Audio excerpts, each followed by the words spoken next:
before we introduce you, just allow me to read. President Uhuru Kenyatta yesterday read the Riot Act to petroleum industry players for causing a major fuel shortage last month. The president, in his last Labor Day speech in Nairobi, warned oil marketing companies that the government would not hesitate to penalize any of them found culpable of offenses that resulted in great uncertainty in the market. You cannot keep telling us that we do not have fuel in petrol stations, and we know that you're selling this fuel in other markets so that you can make higher profits. Please tell your people you're selling the FKE. We must have partnerships that benefit the whole country. Martin. Yes, sir. Chomba. Yes, sir. Welcome to Kenya's biggest conversation. Thank you. Thank you for having me here. The Riot Act, you'll tell us how you come into that. First, tell us. Yeah. Umekuja na mafuta kidogo. Unajua sisi ni sample. Mafuta iko. Ya kuachia, you know, kuachia marafiki. Hata ile ya mafuta ya macho. Ya macho. Who are the Petroleum Outlets Association of Kenya? Okay, Petroleum Outlets Association of Kenya is a group of non-franchised petroleum dealers. We are moving from the notion that people have previously called as independent petroleum dealers or unbranded. So I've been telling people that we are branded. It's only that we are not affiliated to the big brands. Then when you talk of independent dealers, you're talking of independence from who? So the people that deals with the fuel outside in the villages, each one of us comes from a certain village, I'm sure. And in that village, when you go home, there's this guy with one pump that is selling super petrol. And is the guy feeding the borders and the Sientas and the Probox of this world. Yep. They are literally the guys fueling the rural economy. Yep. So the Petroleum Outlets Association of Kenya came up. I'm the founding chairman and the current chairman. After being in the industry for quite some time, for a period spanning over 22 years now, I realized that there's a way that that market is characterized. It's characterized as a market that is uncultured, goonish, or something. It's not been taken with the... You're the ones who adulterate fuel. That's the notion that has been out there. Mafuta ya kupika kwa petrol. That is the notion that has been out there. But you see, it's a big industry where you're likely to find all sorts of people within the value chain. Right. So we sought to bring together all the independent, the so-called independent, now we call them non-franchised, every person who is in the value chain in terms of the lower distribution system, to bring them into a formal organization where we can accentuate our plight and make sure that we are heard and that we are not just a statistic within the industry, but we are given the right place as it were, because we command. Just the other day, empirical studies commissioned by EPRA has brought back a report that these pumps make 68% of all petrol stations in Kenya. And that the recommendation thereof was that there is no way this group can be left out of the fuel importation in this country. Allow me, guys, to ask this next question, please. No, please ask the next question. Because just give us the historical background of franchise and emergence of the non-franchised. Okay. So just the development of the petroleum sector at the pump level in the country. Okay. So what gave rise to the emergence of non-franchised is that when the multinationals came into this country, most of them have been localized to most of the urban centers. And as the economy started opening up into the rural areas, you'll find that some of them are not able to go to those very rural places. And lo and behold, when we promulgated the Constitution, the 2010 Constitution, and gave rise to the county governments, and now we have businesses going back to the rural areas in terms of counties, there came a rise of so many of those businesses. When the late President Kibaki zero-rated the motorbikes, and they came in big numbers, there was a big need for those motorbikes to be fueled out there. Then there was this surge of importation of these vehicles that carry people around the villages. And you'll find that most of them, they do their local businesses within the villages. You'll find that there's a place in this country where you travel about 50 kilometers or so to an urban center. So, and those people are still moving around doing some businesses. Now, that is what has given rise to these pumps that you find. You'll find them as one pump or two pumps within the villages. So that's how we have come to be, yes, as an industry. You talked about the fact that it was necessary to have all of these independents, as it were, come together so that your plight can be heard. Yes. I'm curious as to what this plight may have been. You also talked about, more or less controlling 68%, or rather contributing 68% of the revenue that comes in from this business. So what is this plight? It would seem as though things are not as rosy. Okay, let me put it into perspective. Yeah, we control 68% of the pumps. Okay, but there's something we call in the industry throughput, the amount of fuel that one is able to dispense. That we control about 50%. So the plight we are talking about is that this group, as big as it is, has not been represented at the OTS, the Open Tender System. So what we've been doing is that we've been scavenging for fuel from the multinationals. So when they import fuel and they have a bit of excess. It is not under any contractual agreement. It is on their benevolence. That give you. Yeah, so you cannot force anyone to sell product to you. Okay. So in terms of hitches like we have had because of the recent chaos within the geopolitical issues happening in Ukraine and Russia, we are left on our own.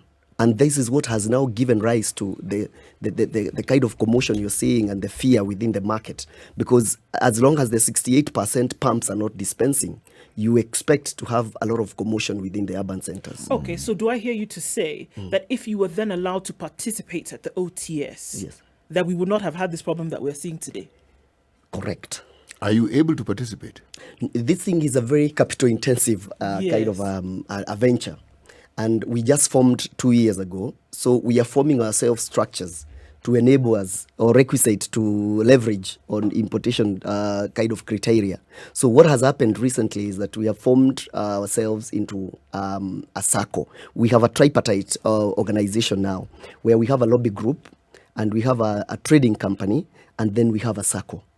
The SACCO is to coalesce funds so that it can enable or have the trading company leveraged in terms of getting finances and guarantees of things like LCs. And then the lobby group is now to talk about the plight that we have. Yeah. Let's talk about the fuel that you people trade in. Okay. You say it's capital intensive. Very. All right. In terms of shillings, how intensive is it? In terms of shilling? Yes. What amounts are we talking about? We're talking about billions of Kenya shilling. Okay. Give me is it tens of billions, hundreds of in billions? this country? Yeah, in this country. Yeah, in this country, every year we do a throughput of about 390-something thousand, a million liters of all the product. That is kerosene, what we call illuminating kerosene. Illuminating kerosene? Yes, IK. It's called IK. Ile mafuta. Yeah, mafuta. Okay. Ni wakona kizungu mingi. Yeah. I just wanted to be sure. Yeah, then we have Jet A1, the one for the planes. And then we have diesel, automotive gas oil is what we call AGO. And then we have premium motor spirit is what we call the PMS. The combination throughput of that goes to about 390-something million liters. All right. That is total, all that is That's a local within the consumption. country. local consumption. Yes. And you guys 68% are doing now of that. 50% of that. that. Yeah. Yes. 50% of that. All right. Now, this 50%, Yes. 950, that's 450, that's half. Yes. Okay? Yes. Is equals to How much? in Kenya shillings? Man, in Kenya shillings, Roughly. you'll have to multiply that by 145 shillings now. Okay. That's a huge number. Let's say this. Yes. If you were to participate in an open tender system, Yes. right? Yeah. How much money would you be required if you won the tender? If won This the tender month. this month, How if much money do you need to participate in that tender? we would require something to the tune of about 30 to 40 billion. Just to win one tender? Yes. And to be able to meet To meet now supply. our demand. Yeah. And Now- would the independents have that at hand? Okay, how we are going about it, because they say a journey of 1,000 miles starts with one step, is that we have partnered with some of the multinationals, because there are multinationals who do not have a very good network across the country, supply network, yet they have infrastructure through which we can ride to make sure that we have the product. Okay. As recent as last week, through the Ministry of Petroleum and Mining and EPRA, we were able to get for the very first time 20 million litres hived from everybody else's allege to the independent, so that we can supply it across the country. So we have partnered with 4 multinationals to make sure that they have an audited supply system that will make sure that at the end of the day, we are able to account that petrol, that fuel has gotten to the independent dealers across the country. Now, was that agreement something that you came up with on your own, or was it as a result of what we heard PS Kamal saying was necessary to do, whereby these folks were hoarding this fuel and were told to get rid of it or stop operation? That arrangement was what we have been having all along. So what has happened is that the PS is very receptive. I like giving credit where credit is due. He's a magnanimous guy who who sits at your side and looks at what you're looking at and tells you this can work or it cannot work, depending on this and that. So we have been having this engagement, and we've given them a number of recommendations. Okay. Amongst them is that. Okay. And so when chance presented itself, we took it. It was a concerted agreement between the OMCs, the Ministry of Mining and EPRA, and us as the Petroleum Outlets Association. So I'm seeing then that you've had an understanding in terms of relationship and how this business can work all this time. What you've just said. Yeah, That you've had this understanding. for us, we have had, and we still have a blueprint of how we can go about it, even in the long term. But it takes time for people to accept that you're there. That's very well understood. Yeah. So in this incident, over the last 2 months, where Yes. you've had this biting issue that has been in the country, what, from your perspective, because clearly we've heard so many perspectives by now. Yes. What is the problem? Okay, the problem that happened is in the last 3 months or so, the geopolitics notwithstanding, because we can't run away from the geopolitics, but you realize that we've had the soaring prices of petroleum even before the Ukraine and Russian issue. Yes. So what happened is that over time, from last year, April, when the government realized that the prices were going up exponentially, they introduced the subsidy. It was not supposed to be the subsidy per se. It is supposed to be a stabilization. Yep. A stabilization where instead of the prices going, say, for example, up by 10 shillings, the government gives 5, and then the price rise is 5. So that has metamorphosized into a subsidy, because I think they did not anticipate the kind of the rise that would come. So over time, before then, we used to have a very important component in the pricing structure of IPRA called the wholesale cap. This wholesale cap was supposed to take care of margins. Allow me to let you in on how these margins are shared. Okay. When you do importation of petroleum product, there is about 12 shillings and 90 cents. That is the gross margin across the value chain, from the importer to the petrol station owner, and now the dealer, the person selling at the station. So the importer gets 4 shillings. And the person who has invested with the petrol station gets another 4 shillings per liter. And then the person at the fueling pump also gets, the dealer now at the pump gets 4 shillings. So, if you can just, for the sake of everybody, distinguish between those two: the person who has invested in the petrol in the petrol station, and the dealer. Okay. What happens is, the petrol stations you see branded, most of them are not owned by those companies. it's like Eric gets a plot of land and builds up this petrol station, and because that is not your main line of business, you lease it out. Okay. When you lease it out, you lease it out to a multinational. That multinational, in turns, also leases the dealership to another person who probably is else they were doing something else. Stop. Yeah. Dealership here meaning the individual who is actually running the petrol station. Yes. That's now dealership. That's the dealer. So when I see those big multinational names, Yes. It's just a brand. It's not. It's a them. brand. Yeah, it's a brand. It is Eric's property. Yeah, it it's is a brand. Eric's plot and investment. Yes. And then I want to use an example. Delta petrol station. Right? Yes. So those are my friends. I can put them on it. Yes. So Delta petrol station. I Yes. go to Delta Galana Oil and I say, okay, you guys, I have this investment. Would you like to operate here? And they say, fine. We will brand our station. Yes. Delta. That's the way it is basically. And then Ndu now comes and is the one who's running the station. Yes. Yes. You So build there, the so station there are three entities involved here. most of the time. Most of the time. And here the main issue is Delta will do the job of bringing the fuel to Yes. Yes. make sure that their fuel comes So they here. pay you, Eric, the rent. Then she's the one who's running, and then the Delta Galana provides the brand. Great. Yeah, so that's how it's just the way you wear Louis Vuitton and you're not him or you're not her. So Good example. So for Bob to the importer, yes, for Bob to the owner of the station, that's the investor, yeah, and then for Bob to the dealer. yes. 12 shillings. There was some sense at Goes. the end of it. Yeah, there are some cents. There are some 90 cents in there. Actually, there is also another variable, the transport cost. Okay. It's in there. It's only that it's assimilated within the value chain, and Okay.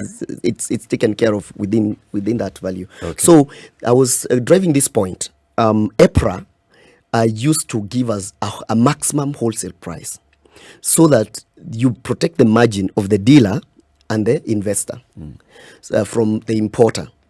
So when the subsidy came, because of the negative margins, and this is how the negative margins comes, is when, like now, the petrol we are selling today is supposed to be 175 shillings per litre at the pump, but the government has subsidized 30 shillings per litre to 145. So it means these guys who imported the fuel, they are already negative 30 shillings as they wait for the compensation. Okay? So they found that if they include that margin, then it will be now negative 38 shillings. So they agreed with the multinationals. The multinationals gave it as a bare minimum, that at least that should be removed, so that they are not they don't run into too much for cost of financing, They're because not that is they're what not they exposed. say. Yeah, they're not exposed, especially in the cost of financing that money, because as we said, it's capital intensive.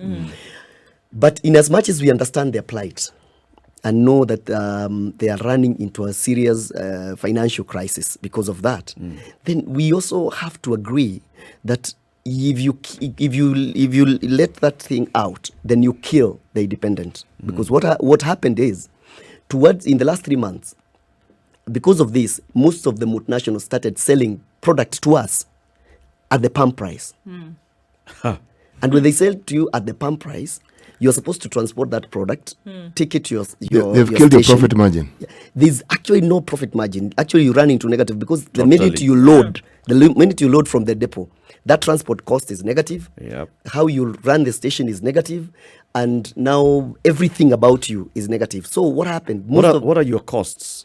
Our costs, you have the transport cost, Okay. you have the electricity, you have the statutory obligations, Right. you have the salaries, a whole lot. It's So everything is basically negative. here, the operator. Yes. Including salaries, and there you Everything. said Everything. licenses, Yes. permits, Everything, name it. electricity bills, running that thing at uko na pressure. And in an ideal situation, this 4 shillings is supposed to cater for all this. Yeah, it's supposed to. You see, like for us, it's supposed to be 8 shillings, because remember, you are the dealer. There's something we call the dodo, dealer owned and dealer operated.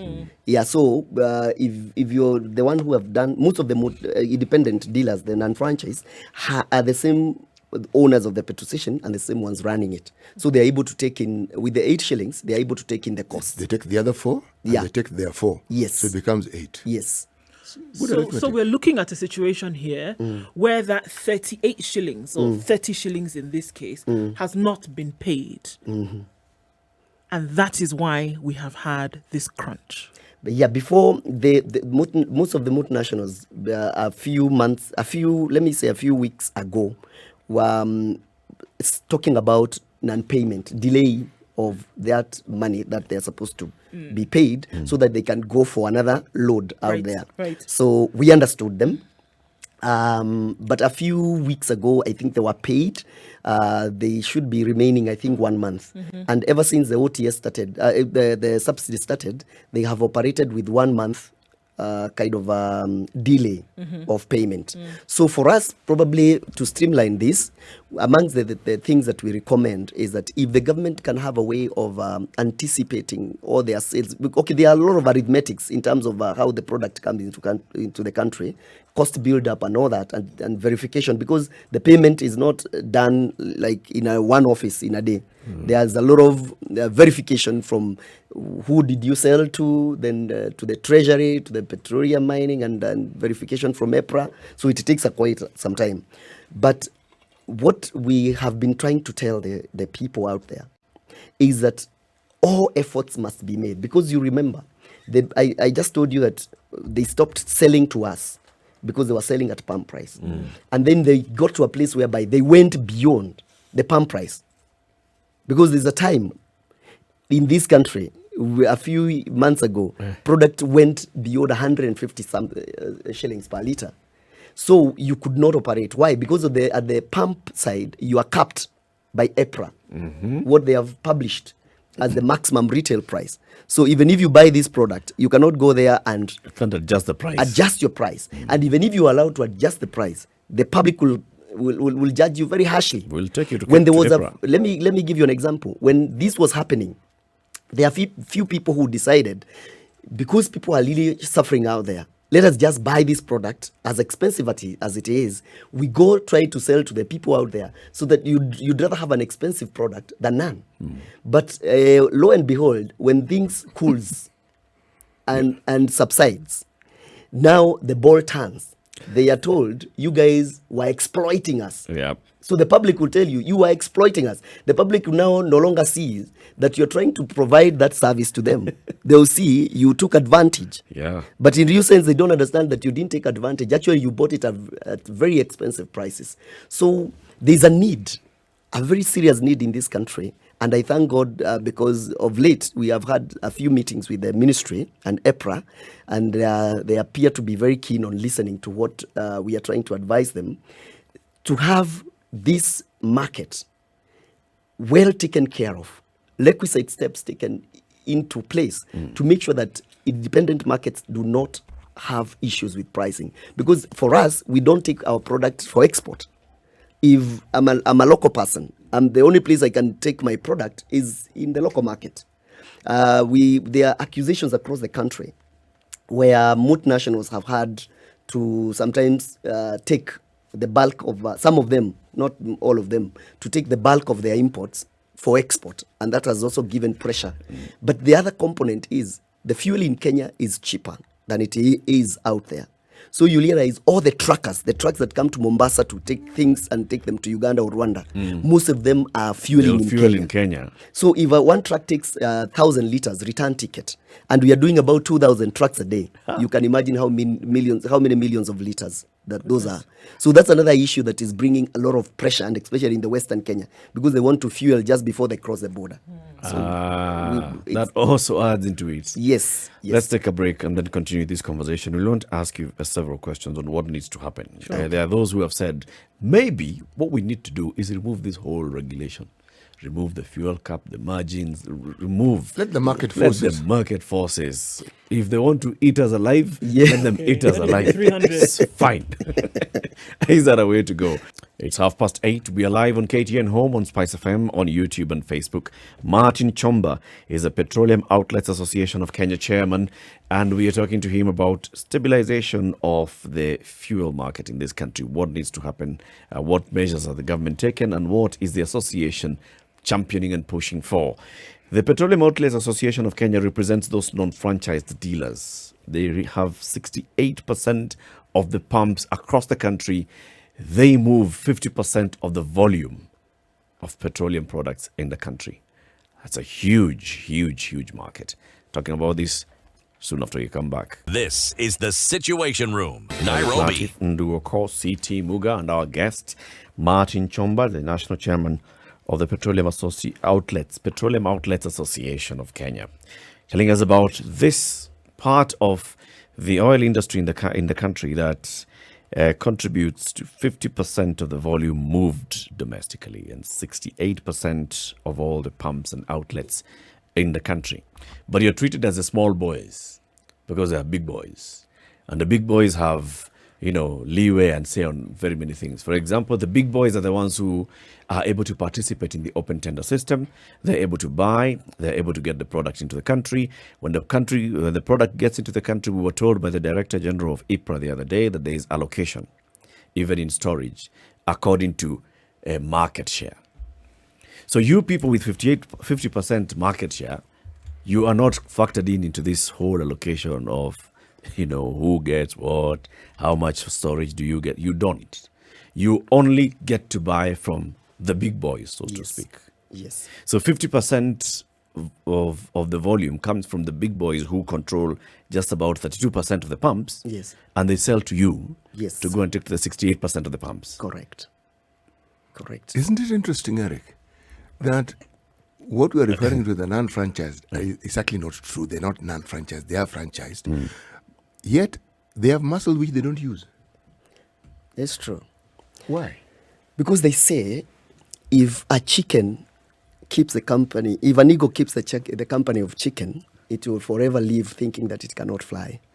Up until that time, that pressure comes and it flaps its wings. And then lo and behold, realizes it can fly. So for the longest time, we have not been organized in a way. We've been looked at in a... For example, let me give you just an example. It's not just us. It's just the way society is socialized. You realize even in the global terms, the global north, there's a way they have viewed the global south, and that has characterized the way the global south perceives themselves to be. Yep. So in the same context that we've been looked down upon for so long, people have described us as goons and people who are not able to organize themselves and treat themselves well, to an extent that people literally believed so. So it came to a point when we realized that some of us, when we don't have fuel, we can feel, even before the public feels there's a problem, because it comes to you when it overspills. We could feel and tell something is wrong. So then we started realizing our role and importance in the industry. And that's how now we came up and stood up for what should be ours rightfully, because we are members of this republic and we have the best interest of our country at heart.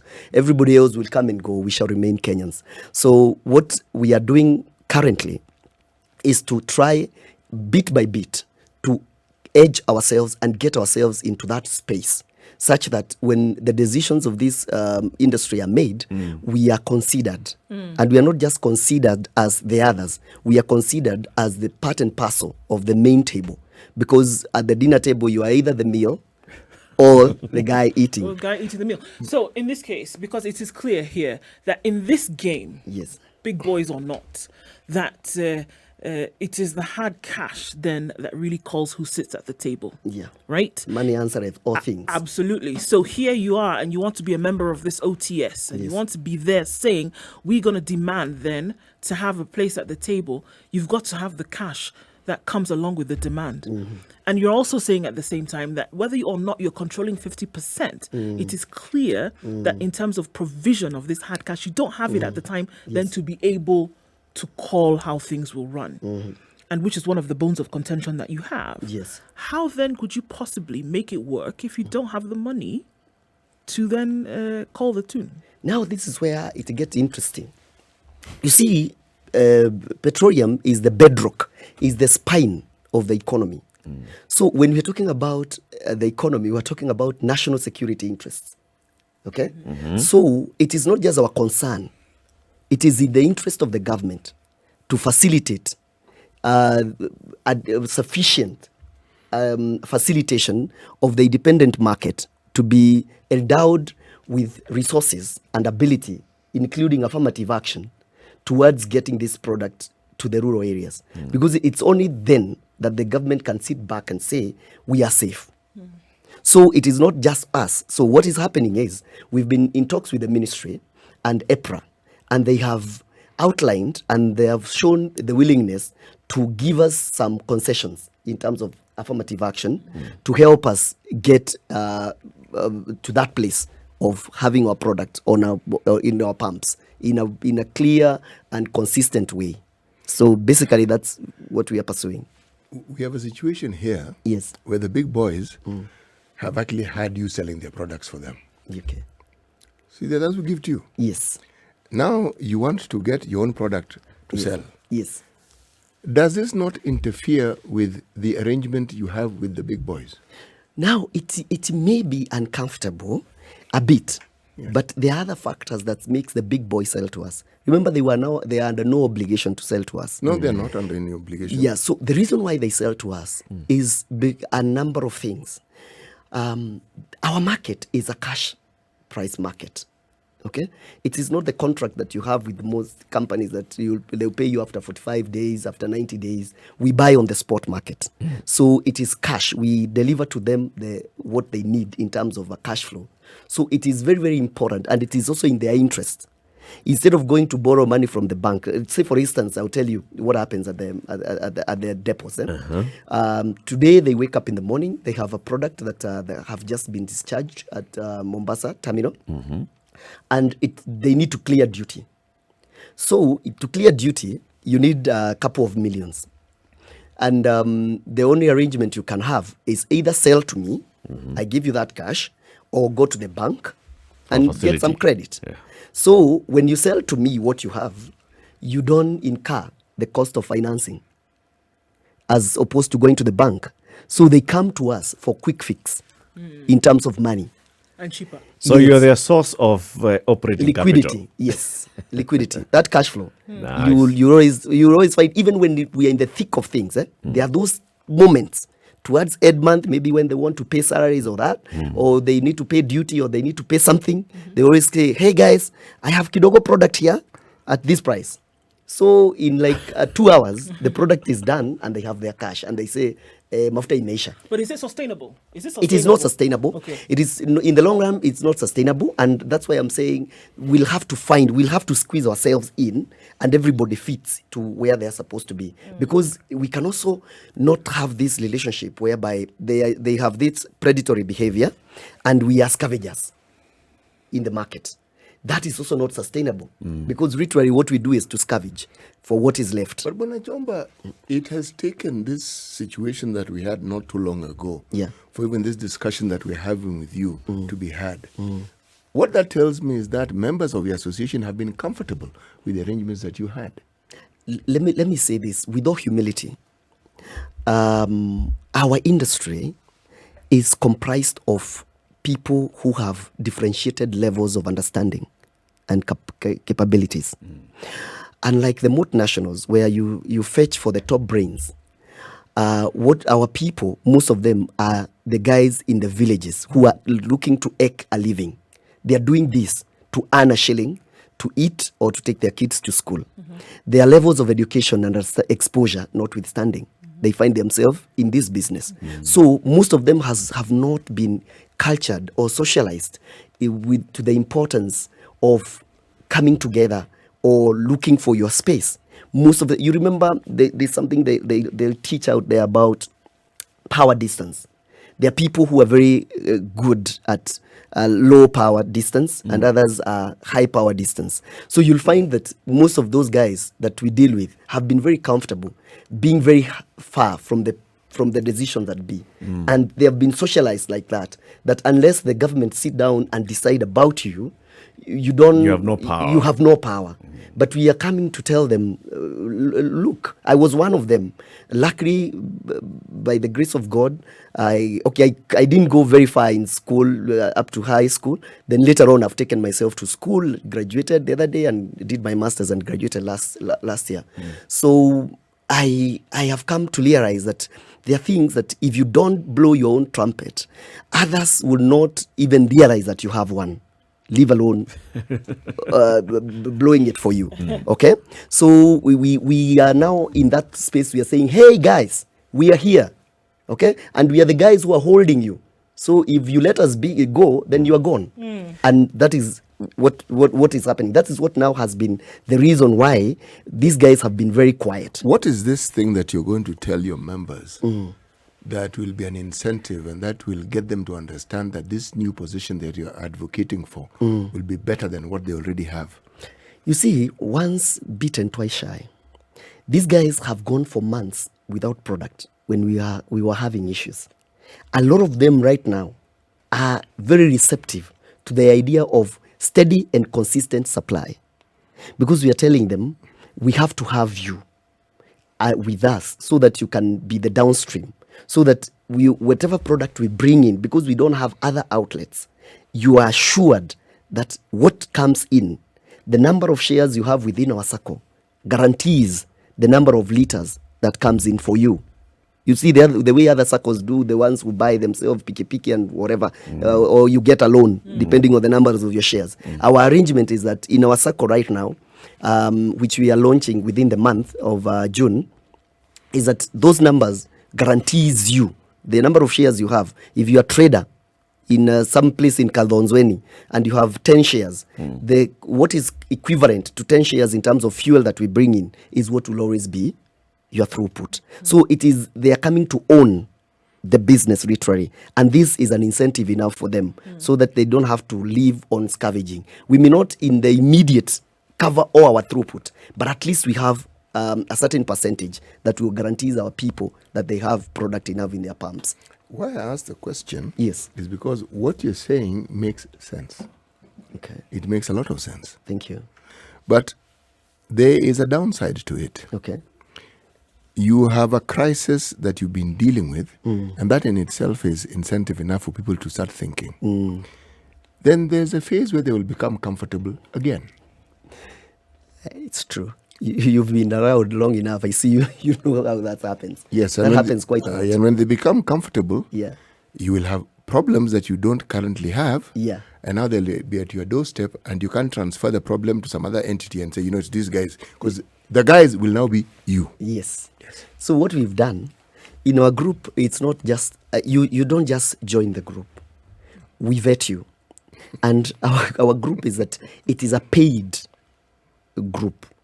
So you have stakes. So it's paid membership. Paid membership. You have stakes within the group, such that when we bring in fuel, you see, there's this notion that our independent dealers are known to like to go for weddings, but when funerals come, they disappear. It is what you're saying, and they leave you with your corpse out there. So what we are saying, this is what has incentivized us to make sure that it's a paid up group where you contribute money.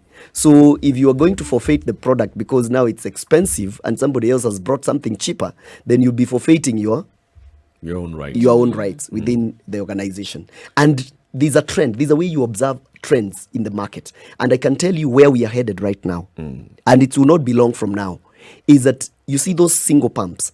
We've talked with EPRA and Kenya Bureau of Standards to give us standards that are requisite to allow for that pump to operate, because safety standards as such. Very, very soon, you'll find, including the so-called big boys, looking for those pumps to brand. You see the way we have now banks in the mtaani. You see the way the agencies of this world, of the telecommunication industry, going to every corner of this country and having their brand there. That is not long coming for this industry. Very, very soon. There's something that you said, Martin, and this is with regards to the regulation of this market and the importance of the energy sector, not just for economy, but for national security. Yes. And I guess this is what informed the government to come in there and start tightly regulating the market, putting in place the wholesale cap bringing together the oil marketers and saying we are going to have an open tender system, so we know who's bringing the product and how much product we need, so that it gets into the system. Blah, blah. Then there are those who have sat back and argued, look, this thing, this whole overregulation by the government is what is also leading to the problems that we're having. We should be having an open market system where the dogs have their say and the cats can meow. They have their day. Want. Okay? Look at, for example, what Dr. Momo Moinde is saying on Twitter. It's a futile exercise for the government to collect a tax, to hoard profit margins for oil dealers and marketers, and purport to reimburse the same tax. Simple business logic is to suspend the targeted taxes and pump prices automatically. This scheme is a scandal in the making. He's not the only one. There are those who have said, remove this IPRA price regulation, remove the wholesale cap, remove the petroleum development levy. We don't need to contribute so that you can be stabilizing the market. Let the market stabilize itself. What do you say? I agree to the extent that I am not a student of economics, but the little I know is that it is very hard to have a command economy on one side and a free market on the other end.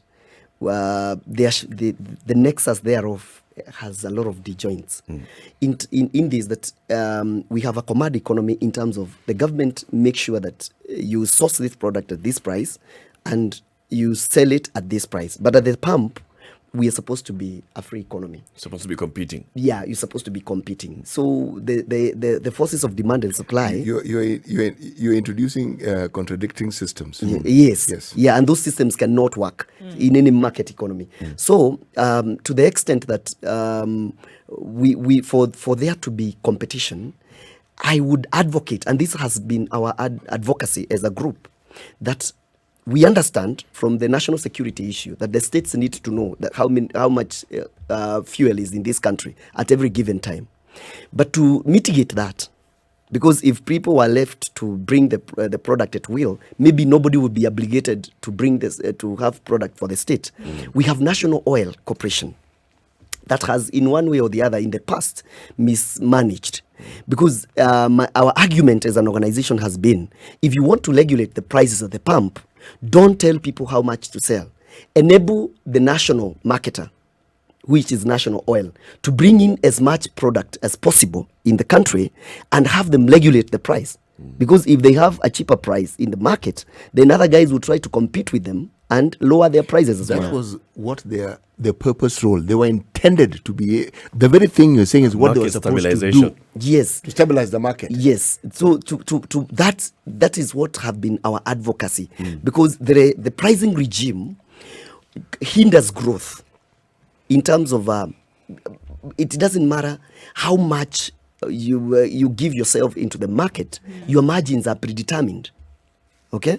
You'd rather go into the market knowing there can be ups and downs depending on how well you strategize yourself and maximize on your margins, as the public also maximizes or in terms of the gains from the demand and supply. Would argue, Martin, that it is because of this price regulation that we have seen a proliferation and growth of you guys, the non-franchise, the independents. It's because, even if you come up with a single pump somewhere in Kimana or Loitoktok, you will sell at the same price as somebody else who is branded. It's because of that. There's some sort of guarantee that if I invest, so my margins are protected, the return to my investment is also protected. Isn't that so? But let me look at it from this other side. If the market was unregulated, we would have most of these foreign multinationals compete, break their leg, competing to make sure that they empower the guys at the grassroots to increase their throughput. And these will give rise to these people. It's just like if most of these big telecommunication, they go out there in the villages and they empower that person because they want to sell their Airtel, whatever they want to sell. They make sure that person is empowered so that he can sell. But Bwana Chomba, yes, there is a downside to this. Okay. That's what we hope they would do. But they can also collude. They can collude. Yes, but in many cases they do. But the good thing about it is that we have local OMCs. So many, you see within the open tender system today, there are close to 100 of them. And the bulk of those are local. But their growth is curtailed because your allege, what you can bring into the country, must be commensurate with your to your market throughput. share. Yeah, your market share. Okay. So that also gags them, also the local. They are not able to grow because you only grow when you're able to prove that your throughput is bigger than what you had last month, and that this is either you increase your pump networks or something like that, which is also a bit constraining to the local investors. But how is it so when we have devolution? There's a reason why I'm asking this question. You see, with the devolution, you've essentially cascaded and devolved certain functions that governments have, and in so you also devolved finances. Yes. So the counties have more money than they've ever had, which means it translates into the local area, that small unit also has more money than it has ever had, which means these very businesses that you're talking about are able to sell more. Everything you've spoken about with regards to tuk-tuks and motorbikes and Sientas, they have risen because there is money. People have money to travel. Yes. So really. And that has given also rise to our market share. Yes.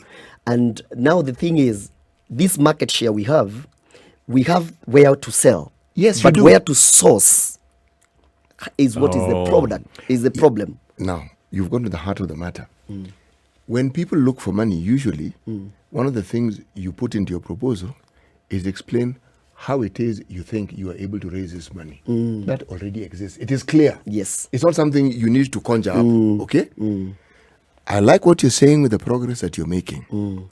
I even like everything that you've said. I actually would like to see a situation where you people are the genuinely big boys and the multinationals are struggling to catch up with you.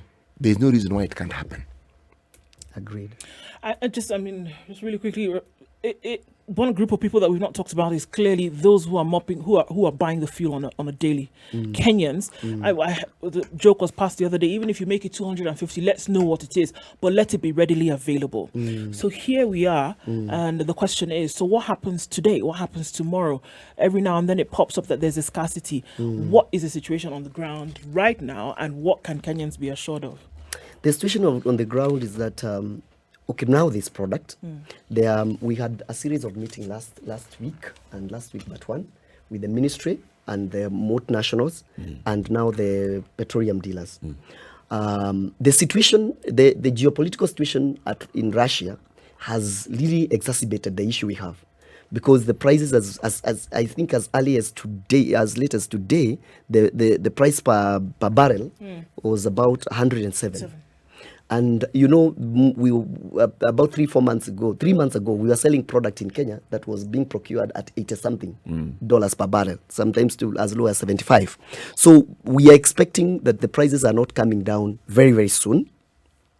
But what is happening, I can tell the public right now, is that the arrangement we have had and the talks we have had is that the product that was being taken for export, for instance, the immediate kind of respite we have is that last week the government through the ministry directed that 2 vessels that has about 200 kilotons of fuel, diesel and super, be localized, be put for local use, so that it can now address the issue we have as they bring in other vessels.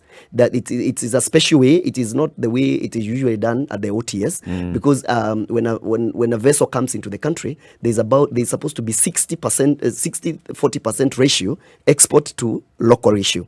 So what they have done is that they have said that we localize 40 all of that product that is way over 200 million liters, and of that 20 million liters have been designated for the independent market. So to try and see that the rural area is taken care of. So the situation should normalize. But 200 million liters is half of what we consume in a month. Wow. As I told you, we almost consume about 400 million liters. So this is now dependent on what else is being done to make sure that this now continues. But as it were, right now, we can proudly say that from Wednesday, we are likely to see normalcy in terms of supply. Martin, thank you very much for joining us, and we'll invite you again for more and more conversations. Martin Chomba is the Petroleum Outlets Association of Kenya National Chairman. He's been here with us. We've been live also on KTN Home. Conversations continue on SpiceFM.